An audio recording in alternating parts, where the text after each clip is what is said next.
سڵاوتان لەبێ و کارتان باش بینەرانی تەلەڤیزیۆنی پەروەردەی بەڕێزانم لە میانەی ڕووماڵکردنی کارەکانی دوێمین کۆڕبەندی پەروەردەی کوردستان زۆر بەڕێز مامۆستا هەژار حەسەن حەمەد یاریدەبێری بەڕێوەری قوتابخانەی فەڕەنسی دانێنیتان لەگەڵمان مامۆستا جان زۆر خێر بێ. سلام مامۆستا بەڕێز سپاس مام دەرفەتان. مامۆستا هەژار ئیسیجابە و بە پیرەوە هاتنی کۆمەلگای کوردی بە کەلتور و خوێندن و سیستەمی فێرکردنی فەڕەنسی چۆنە خەڵک چۆن ئیسیجابەی هەیە بۆ قوتابخانەکەتان تا چەند بەرەو پیرەوە دێن یاخود هەست دەکەی خەڵک خۆشەویستێکی هەیە بۆ قوتابخانەکەیەوە؟ بەڵێ سپاس بۆم دەرفەتە هیوای سەرکەوتان بۆ دەخوازم.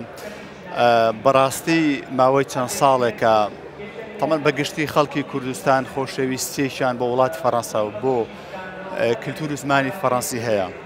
ئەمەش مێژوەکەی دەگەڕێتەوە بۆ ساڵانی ڕابردوو کە حکوومەتی فەڕەنسا بە دیاریکراوی مەدام دانیێل میتران یارمەتی زۆری خەڵکی کوردستانی داوە. هەر لەو کاتەوە خۆشەویستێک بۆ زمان و کللتوری فەڕەنسی لە لای خەڵکی کورد و بەتابەتش خەڵکی هەولێر هەیە. بەڕاستی مامۆستا ژار ئەو خۆشەویستیە لە پێویستی بازار و پێویستی کۆمەلگا و ژیانکردنە یاخود خۆشەویستیەکە بۆ چ دەگەڕێتەوە بۆ خوێندنی فەڕەنسی دێ؟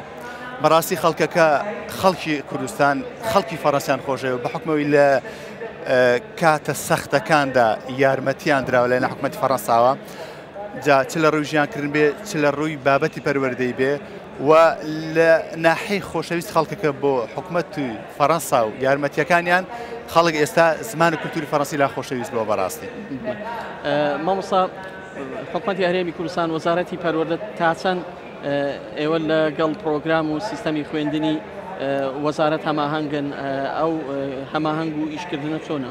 بەڵێ تەبەن قوتابخانەی فەڕەنسی دانیێل میتران قوتابخانێکی نێودەوڵەتیە بە پرۆگرامی فەڕەنسی کارەکانی خۆی ئەنجام دەدات و پەروەردە خوێن پێشکەش دەکات.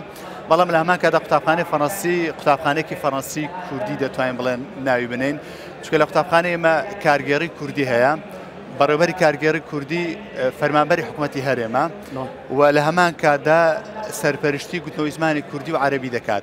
لەم ڕێگەیەوە ئێمە هەماهەنگێکی باشمان لەگەڵ وەزارەت پەروەردە بەگشتی و بەڕێوەبەرایەتیەکان هەیە لە ناحەی پرۆگرامەکان و لە ناحەی بڕوانامە و خوێندنی باڵاش بەڕاستی.